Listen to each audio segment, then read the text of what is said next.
Hello friends. आज का जो टॉपिक है अपना वो है flame photometry is the most important topic your point exam of view.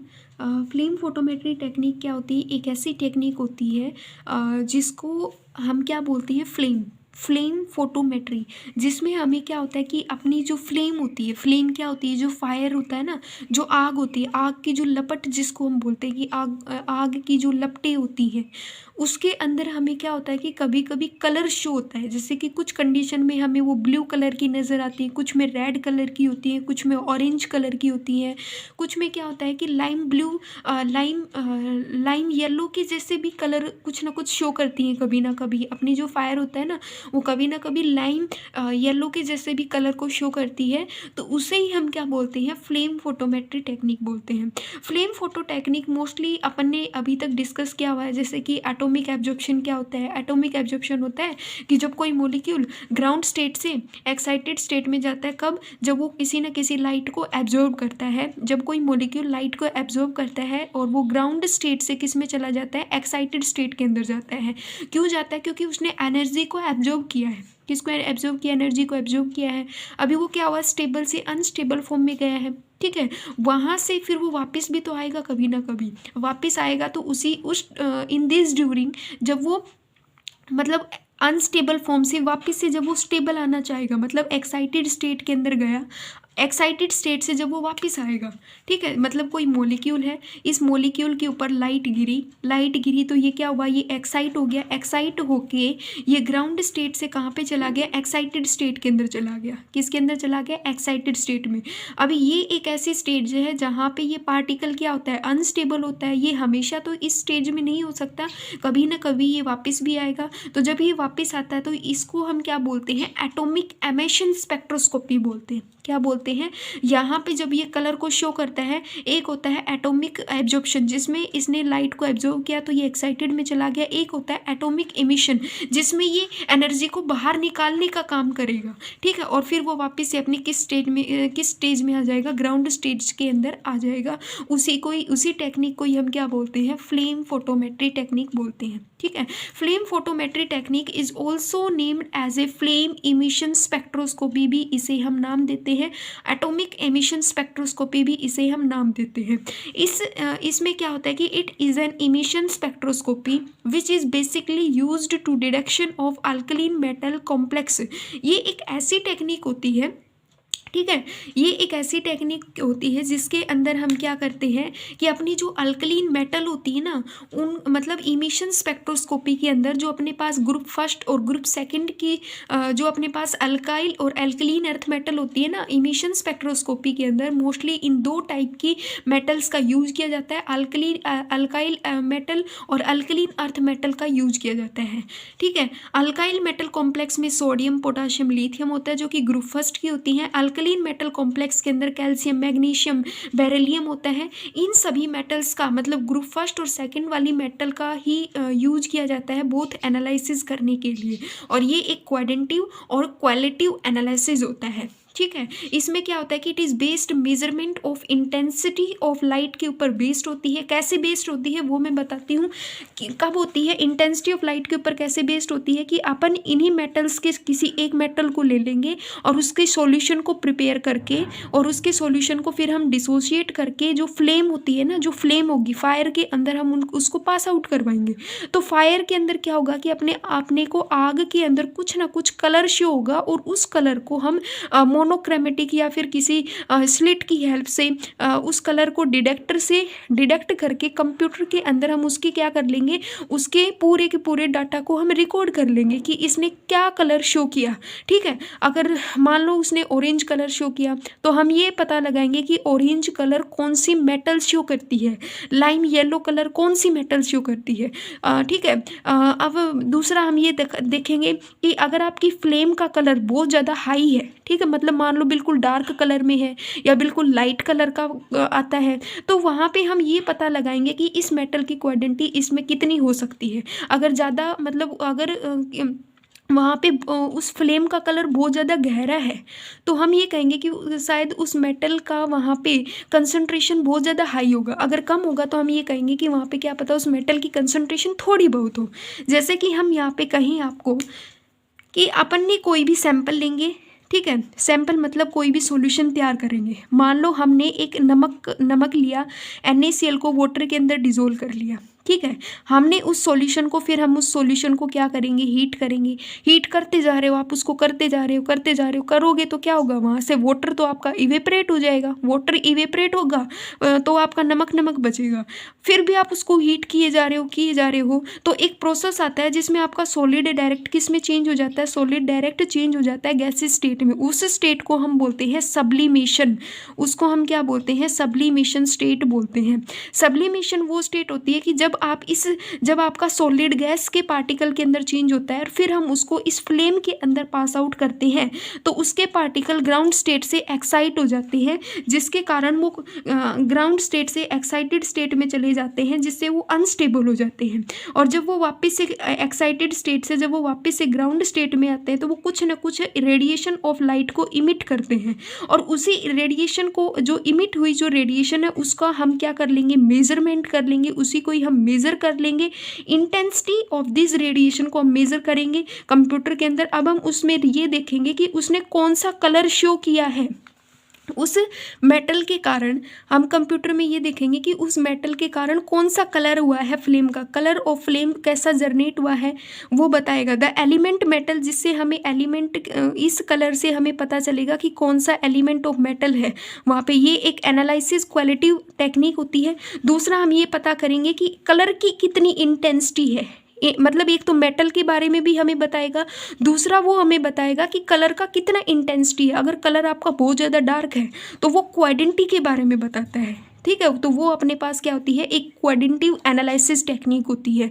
Next हमारे पास आता है इसका इंस्ट्रूमेंट। जैसे कि मैंने आपको बताया था कि हमने एक साल्ट के सॉल्यूशन को प्रिपेयर किया, उसको हमने हीट किया, ठीक है। लिक्विड सॉल्यूशन जो होगा वो कुछ टाइम के बाद, सॉल्वेंट जो होगा वो इवेपरेट हो जाएगा, सॉलिड के आपके पास रेजिड्यू बचेंगे। जैसे कि हम इन लैब के अंदर हम सोडियम का रेजिड्यू प्रिपेयर करते हैं ना, ऐसे ही अपने पास क्या होता है कि सॉलिड का रेजिड्यू प्रिपेयर होगा, ठीक है। वहाँ पे सॉलिड के कुछ ना कुछ पार्टिकल्स बचेंगे, फिर भी आप उसको हीट दिए जा रहे हो तो वो सॉलिड डायरेक्ट वेपराइज हो जाता है टू गैसेस स्टेट के अंदर। इस स्टेज को हम बोलते हैं सब्लिमेशन, जिससे वो पार्टिकल क्या हो जाता है, न्यूट्रल एटम, फिर वो डिसोशिएट्स हो जाते हैं। और वो न्यूट्रल एटम जो है, जब हम उसको इस फ्लेम के अंदर पास आउट करते हैं, मान लो ये अपने पास क्या है, एक फ्लेम है, ठीक है। ये अपने पास क्या है, फ्लेम है। ये अपने पास क्या है, फ्लेम है, ठीक है। और जब हमने इस न्यूट्रल एटम को इस फ्लेम के अंदर पास आउट किया तो फिर पास आउट करने के बाद जैसे कि ये वाला प्रोसेस होता है, इसके आगे ये ग्लास लगे हुए होते हैं, कनकेव ग्लास, कन्वेक्स ग्लास होते हैं। इस स्लिट से पास होता हुआ डिटेक्टर से होता हुआ फिर कंप्यूटर के अंदर जाता है और हमें बता देगा कि यहाँ पे इसमें कौन सी मेटल प्रेजेंट थी, किस कलर के कारण कौन सी मेटल शो होती है। यहाँ पे इंस्ट्रूमेंटेशन कहता है कि अपने पास ये सैंपल है, सैंपल अपन ने तैयार कर रखा है, ठीक है। ये ऑटोमाइज़र होता है। ऑटोमाइज़र का काम होता है जो आपके लिक्विड के पार्टिकल को गैस बनाने का काम करता है, ठीक है। जैसे कि मैं कहूँ, जो परफ्यूम्स की बोतल होती है ना, उनके अंदर ऑटोमाइज़र लगा होता है। हमने देखा होगा कि परफ्यूम की शीशी के अंदर तो लिक्विड ही होता है, बट जब आप उसको स्प्रे करते हो तो वो आपके गैसेस की फॉर्म में होंगे, मतलब आपको वेपर की फॉर्म में परफ्यूम मिलता है। तो ऑटोमाइज़र, उनकी बोटल्स में भी ऑटोमाइज़र लगा होता है। तो ऐसे ही अपनी इस टेक्निक में भी, फ्लेम फोटोमेट्री टेक्निक के अंदर भी अपन ऑटोमाइज़र का यूज़ करते हैं। आगे मिक्सचिंग चैम्बर होता है जो इन सभी को मिक्स करके, और फिर आगे बर्नर लगा होता है कि ये इसको यहाँ पे मतलब पहुँचाने का काम करेगा। ये फ्लेम जैसे ही मतलब फ्लेम जनरेट होती है तो ये पार्टिकल्स क्या करेंगे, ग्राउंड से एक्साइटेड स्टेट में चले जाते हैं, और यहाँ पे इस फ्लेम, ये जो फ्लेम होती है ना, ये कुछ ना कुछ कलर को फिर क्या करेगी, शो करेगी। जिससे आपका इस साइड भी एक मिरर लगा होता है और इस साइड आपका कॉन्वेक्स मिरर लगा होता है, इस साइड आपका कॉनकेव मिरर लगा होता है। यहाँ पे क्या होता है कि इसका काम होता है कि ये जो आपकी फ्लेम होती है, ये तो है नहीं कि इस साइड ही लाइट को मतलब पूरा प्रकाश इस साइड ही देगी, ऐसा तो नहीं है। तो क्या होता है कि इसका जो रोशनी होता है वो सभी ऑल डायरेक्शन में होता है। तो ये कनकेव का काम होता है कि ये जो सभी डायरेक्शन में फैले हुए प्रकाश को क्या करती है कि वापस से डिफ्लेक्ट करके इस कॉन्वेक्स के ऊपर डिफ्लेक्ट कर देती है। कॉन्वेक्स इन सभी लाइट को अपने अंदर कलेक्ट करके, और ये जो स्लिट्स प्रेजेंट हैं इन मोनोक्रोमेटिक जो शिफ्ट है इनके अंदर पास आउट करेगा। यहाँ से पास आउट होने के बाद फोटो डिटेक्टर लगे होते हैं, एम्पलीफायर होते हैं, और इस स्क्रीन के अंदर आपको कलर इंटेंसिटी ऑफ लाइट का पता चल जाता है। ये आपके पास कंप्यूटर होता है, मतलब ये अपना इंस्ट्रूमेंट है।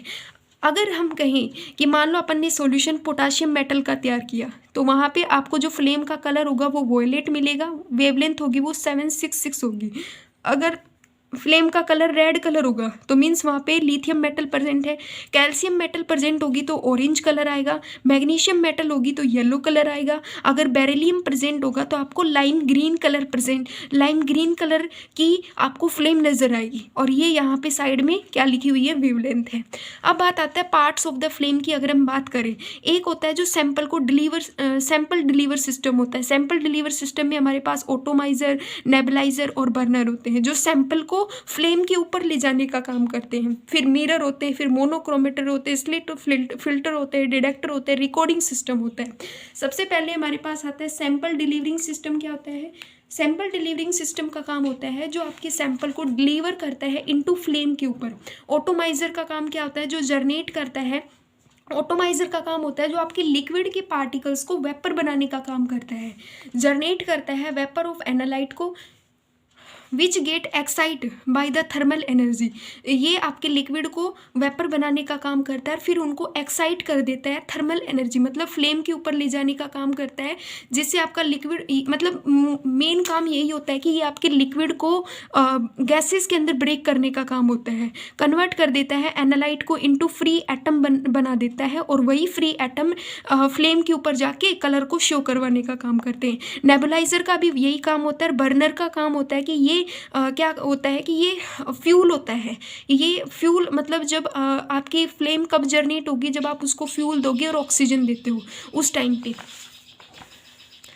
फ्यूल आपका कौन कौन सा फ्यूल आप यूज़ करते हो? फ्यूल में आपके पास प्रोपेन होगा, हाइड्रोजन होगा, एसिटाइलिन होगा, और ऑक्सीडेंट होता है जो ऑक्सीजन देने का काम करता है, क्योंकि ऑक्सीजन की प्रेजेंस में ही तो ऑक्सीजन की प्रेजेंस में ही तो क्या होता है, फ्लेम होती है। यहाँ पे इन दोनों का फ्यूल और ऑक्सीडेंट मिलके क्या करते हैं, टेम्परेचर को जनरेट करने का काम करते हैं। स्ट्रक्चर ऑफ द फ्लेम की बात करें तो क्या होता है, ये आपके पास सैंपल होता है, सैंपल को हमने इस फ्लेम के ऊपर इंजेक्ट किया, यहाँ पे ये प्राइमरी रिएक्शन का जोन आता है। ऐसे ही एक साइड से हम ऑक्सीजन को पास आउट करेंगे, एक साइड से फ्यूल को पास आउट करेंगे। यहाँ पे डिफरेंट टाइप के क्या करती है, कलर को शो करेगी। मिरर का काम क्या होता है कि रेडिएशन जो इमिट होती है बाय द फ्लेम से, जो ऑल डायरेक्शन में फैलती है, उसको इकट्ठा करके और इंट्रेंस कर देता है, स्लिट के अंदर भेजने का काम करता है। स्लिट क्या होता है, एक पार्ट होता है मोनोक्रोमेटर का, जिसको हम पास्ट करते हैं डिजायर्ड एक सिंगल बीम ऑफ लाइट के अंदर। डिटेक्टर का काम होता है जो कन्वर्ट करता है रेडिएशन को इनटू इलेक्ट्रिकल सिग्नल के अंदर, which can easily had through the recording system. Application में ये आता है कि इस टेक्निक का यूज किया जाता है to detect the metal group first and second. जो आपके पास मेटल ग्रुप मतलब जो मेटल्स प्रेजेंट होती है ना, ग्रुप फर्स्ट और सेकंड, एल्कलीन और अल्काइल और एल्कलीन अर्थ मेटल को डिटेक्ट करने के लिए इस टेक्निक का यूज किया जाता है।